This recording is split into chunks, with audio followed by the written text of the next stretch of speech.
তুমি না শীতল না তপ্ত, তুমি হয় শীতল হইলে নয় তপ্ত হইলে ভালো হইতো।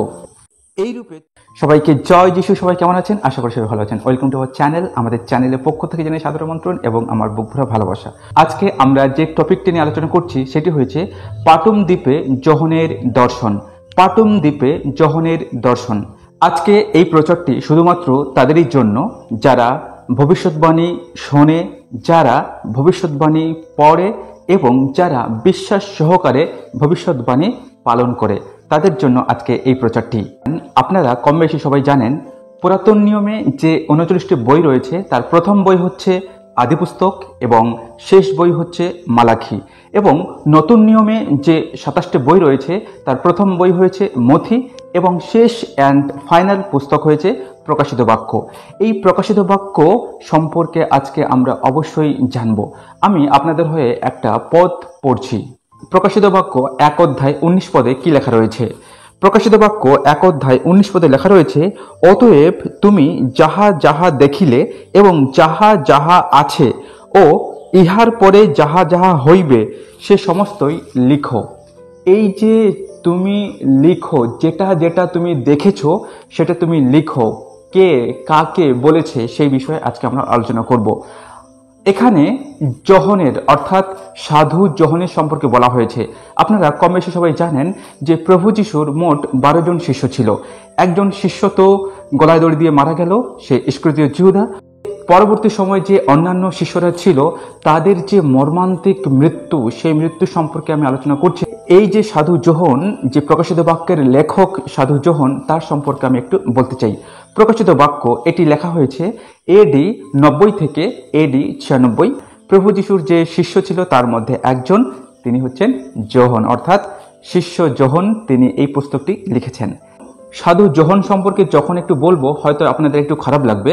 যেমন এই সাধু যোহনকে ফুটন্ত গরম তেলে তাকে ভাজা হচ্ছিল। যেভাবে মাছ ভাজা হয়, ফুটন্ত গরম তেলে মাছ ভাজা হয়, এইরকম সাধু যোহনকে ফুটন্ত গরম তেলে ভাজা হচ্ছিল। কিন্তু কোনোরকম ভাবে সেই সাধু যোহন সেখান থেকে পালিয়ে যায়। পালিয়ে যাওয়ার পরে সম্রাট ডোমিতিয়ান যখন রাজত্ব করছিল, সম্রাট ডোমিতিয়ান সেই যোহনকে পাটুম দ্বীপে রেখে দিয়েছিল। আর সাধু যোহনকে যখন পাটুম দ্বীপে রাখা হয়েছিল, আমার মনে হয় সাধু যোহন সেখানে ক্ষণিকের জন্য অজ্ঞান হয়ে গেছিলেন। কারণ আপনি যখন প্রকাশিত বাক্য 1 অধ্যায় 9 পদ এবং 10 পদ পাঠ করবেন, সেখানে লেখা রয়েছে এইভাবে যে সেখানে একটা দ্বীপের কথা লেখা রয়েছে, ঈশ্বরের বাক্য ও যিশুর সাক্ষ্য প্রযুক্ত পাটুম নামক দ্বীপে উপস্থিত হইলাম। আমি প্রভুর দিনে আত্মবিষ্ট হইলাম। তার মানে কি? হয়তো যোহন সেখানে অজ্ঞান অবস্থায় পড়েছিল এবং সেই পাটুম দ্বীপে অজ্ঞান অবস্থায় পড়ে থাকার পরে তারপর তার মধ্যে আত্মাবিষ্ট হলো। তার মানে কি? সেই পুনরায় আবার সে আত্মা ফিরে পেল। এই জন্য এখানে বলা হয়েছে যে প্রভুর দিনে সে আত্মবিষ্ট হলো। এই পাটুম দ্বীপ লম্বাই ছিল 10 মাইল এবং চওড়া ছিল প্রায় 6 মাইল। তাই এই পাটুম দ্বীপে সাধু যোহনকে রাখা হয়েছিল। আর সাধু যোহন সেখানে সে দর্শন দেখছে এবং সেই দর্শনটাকে প্রভু অর্থাৎ ঈশ্বর যোহনকে লিখতে বলেছে এবং যেটা যেটা সে দেখেছে, যেটা যেটা সে শুনেছে সেটাকে লিখতে বলা হয়েছে। কাদের সম্পর্কে? মণ্ডলী সম্পর্কে। কোন মণ্ডলী সম্পর্কে? 7টা মণ্ডলী সম্পর্কে লিখতে বলা হয়েছে। এই 7টা মণ্ডলীকে 7 স্টার্স অর্থাৎ 7টি উজ্জ্বল নক্ষত্রের সঙ্গে তুলনা করা হয়েছে। এখানে সেই 7টা মণ্ডলী কি কি আমি আপনাদের হয়ে পাঠ করে দিচ্ছি। যখন আপনারা প্রকাশিত বাক্য তার 1 অধ্যায় 11 পদ পাঠ করবেন, সেখানে লেখা রয়েছে ইফিস, স্পুর্না, পরগাম, থুয়াথিরা, সার্দি, ফিলাডেলফিয়া ও লাইদেকিয়া। এই 7টা মণ্ডলীকে তুমি লেখো। আমি এই সমস্ত মণ্ডলী সম্পর্কে বলবো না, মাত্র 2টো মণ্ডলী সম্পর্কে আমি আপনাদেরকে একটু বলতে চাই। কারণ এই 7টা মণ্ডলী সম্পর্কে বলতে গেলে প্রচুর লম্বা একটা প্রচার হয়ে যাবে, আপনাদের প্রচার শোনার হয়তো ধৈর্য থাকবে না। কিন্তু আমি মাত্র 2টো মণ্ডলীর কথা বলতে চাই। এক হচ্ছে এফিস মণ্ডলী এবং 2 নম্বর হচ্ছে লাইদেকিস্ত মণ্ডলী। এই এফিস মণ্ডলী সম্পর্কে বলতে গেলে অবশ্যই আপনাদেরকে পড়তে হবে প্রকাশিত বাক্য তার 2 অধ্যায় 1 পদ থেকে আমরা যখন একটু নিচে পড়ে আসবো তখন আমরা বুঝতে পারবো যে এফিস মণ্ডলীকে কি আদেশ দেওয়া হয়েছিল। উপরে হেডলাইন লেখা রয়েছে, এশিয়াস্ত সপ্তমণ্ডলীর প্রতি স্বর্গনিবাসী যিশুর আদেশ। এফিসস্থ মণ্ডলী দূতগণকে লিখো, যিনি নিজ দক্ষিণ হস্তে সেই সপ্ত তারা ধারণ করেন, যিনি সেই সপ্ত সুবর্ণ দ্বীপবৃক্ষের মধ্যে গমনাগমন করেন, তিনি এই কথা কহেন, আমি জানি তোমার কার্য সকল এবং তোমার পরিশ্রম ও ধৈর্য।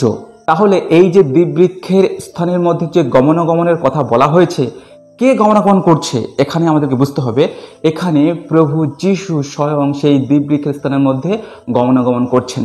আপনারা যখন প্রেরিত পুস্তক পড়বেন সেখানে লেখা রয়েছে, প্রভু যিশু যখন সেই স্বর্গে যখন যাচ্ছিল সেই জৈতুন পর্বত থেকে, শিষ্যরা এবং অন্যান্য দর্শকরা সেখানে কম বেশি প্রায় 500 জনের মতো লোক ছিল। সুতরাং তারা হা করে তাকিয়েছিল যে প্রভু যিশু তিনি চলে যাচ্ছেন। কিন্তু প্রভু যিশু যেতে যেতে তিনি কি বলেছেন?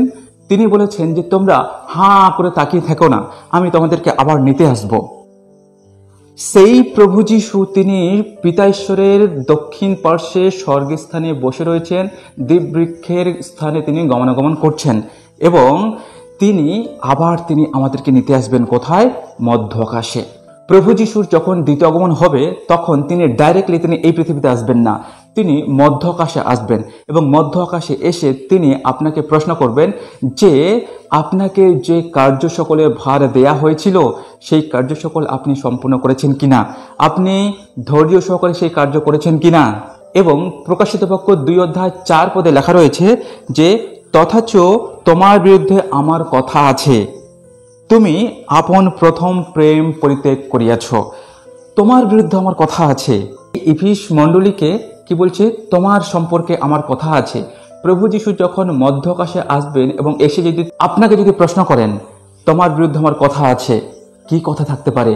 আমি কি কোনো ভুল কাজ করলাম? আমি কি ধৈর্য হারিয়ে ফেলেছিলাম? আমি কি প্রেম হারিয়ে ফেলেছিলাম? এখানে প্রথম প্রেম সম্পর্কে বলা হয়েছে। আপনাকে যদি প্রশ্ন করা হয় আপনার জীবনে প্রথম প্রেম কে, অনেকেই তাদের প্রথম প্রেমকে ডিভোর্স দিয়ে দিয়েছে।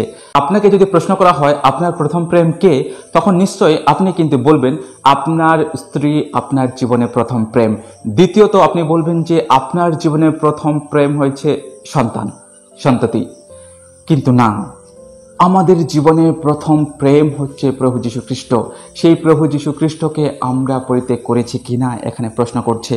যদি আপনি সেই প্রভু যীশুর প্রথম প্রেমকে আপনি পরিত্যাগ করেছেন, তাহলে প্রভু যীশুও আপনাকে সেই দ্বীপবৃক্ষের স্থান থেকে আপনাকে দূর করে দেবেন, অর্থাৎ সেই স্বর্গরাজ্য থেকে আপনাকে দূর করে দেবেন। স্বর্গরাজ্য তো ঢোকা দূরের কথা, তিনি আপনাকে দূর করে দেবেন।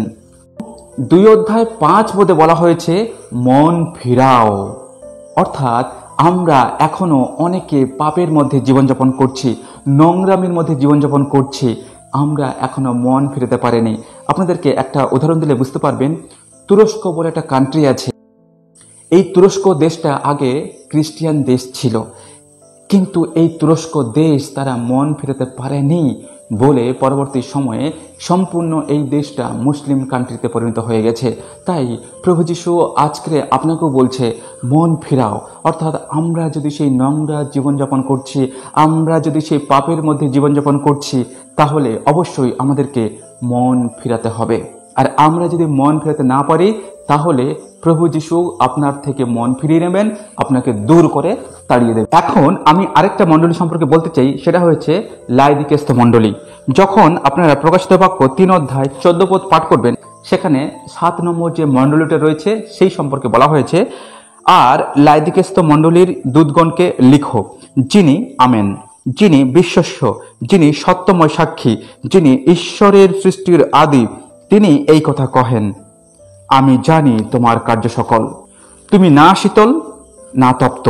তুমি হয় শীতল হইলে নয় তপ্ত হইলে ভালো হইত। এই রূপে তুমি কদুষ্ণ না তপ্ত শীতল। এই জন্য আমি নিজ মুখ হইতে তোমাকে বমন করিতে উদ্যত হইয়াছি।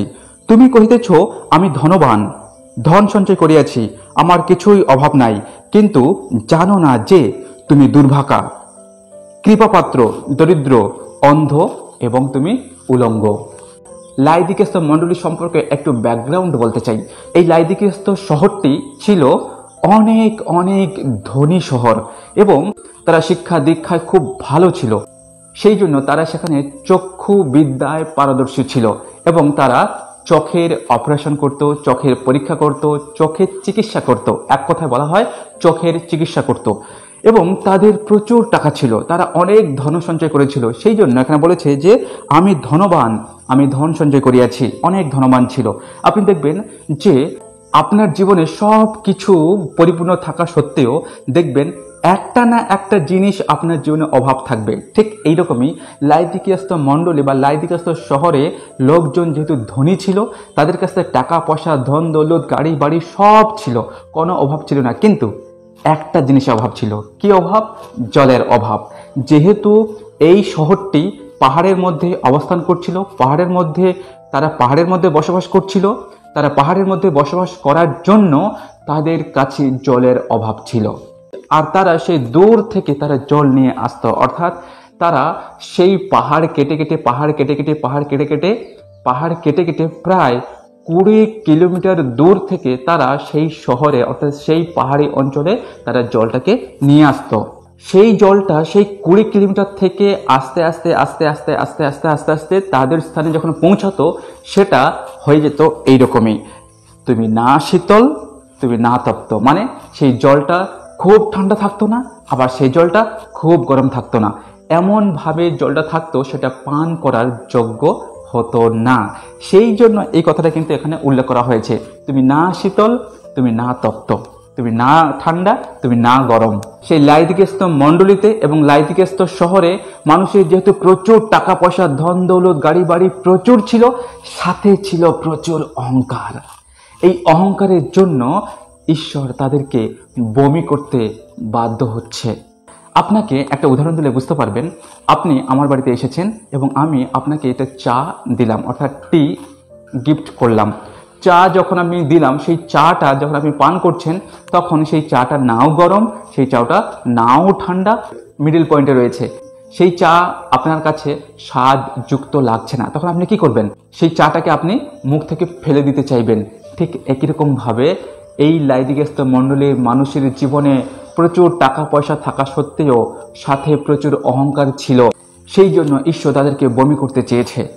You are the salt of the world, মানে তুমি পৃথিবীর লবণ, তুমি পৃথিবীর লবণ। লবণের স্বাদ যদি যায় তাহলে সেটা আর কোনো কাজে লাগে না। মথিলিত সুসমাচার 5 অধ্যায় 13 পদে, তোমরা পৃথিবীর লবণ, কিন্তু লবণের স্বাদ যদি যায় তবে তাহা কি প্রকারে লবণের গুণ বিশিষ্ট করা যাইবে? আমি যেহেতু কেরালায় পড়াশোনা করেছি, কেরালায় এমডিপ করেছি, তাই ওখান থেকে যে শিক্ষাটা লাভ করেছি সেখানে আমি একটু বলতে চাই। কেরালাতে যখন প্রচুর পরিমাণে বৃষ্টি হয়, তখন সেখানকার রাস্তাঘাট শেতলা বসে যায়। যেহেতু ওটা পাহাড়ি এলাকা, তাই শেতলা বসে যায়। তখন যে লবণটা কোনো কাজে লাগে না, সেই লবণটাকে ওরা রাস্তায় ছড়িয়ে দেয়, যাতে সেই শেতলা ভাবটা কেটে যায় এবং তারা সুন্দরভাবে সেখানে হাঁটতে পারে, যাতে স্লিপ খেয়ে পড়ে না যায়। যে লবণটাকে আমরা স্বাদযুক্ত মনে করি, সেই লবণের স্বাদ যদি চলে যায়, সেটা পায়ে মারানো হচ্ছে। আপনার জীবনে যদি ঈশ্বরের স্বাদ চলে যায়, ঈশ্বর সেই দিববৃক্ষের স্থান থেকে আপনাকে তাড়িয়ে দেবেন।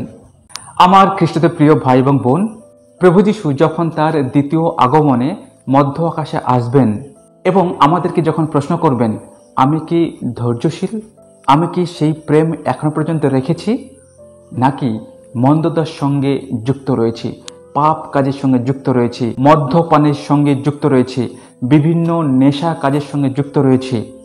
এবং ঈশ্বর যখন আপনাকে সেম প্রশ্ন করবেন, আপনি কি প্রশ্নের উত্তর দেওয়ার জন্য প্রস্তুত? এই প্রশ্নসূচক চিহ্ন রেখে আজকে প্রচারটি এখানে সমাপ্ত করলাম। ভিডিওটি কেমন লাগলো জানাতে ভুলবেন না। ভালো লাগলে অবশ্যই সাথে এবং পাশে থাকবেন। ভালো থাকবেন সকলে। দেখা হবে যে কোনো একটি পরের ভিডিওতে। ধন্যবাদ।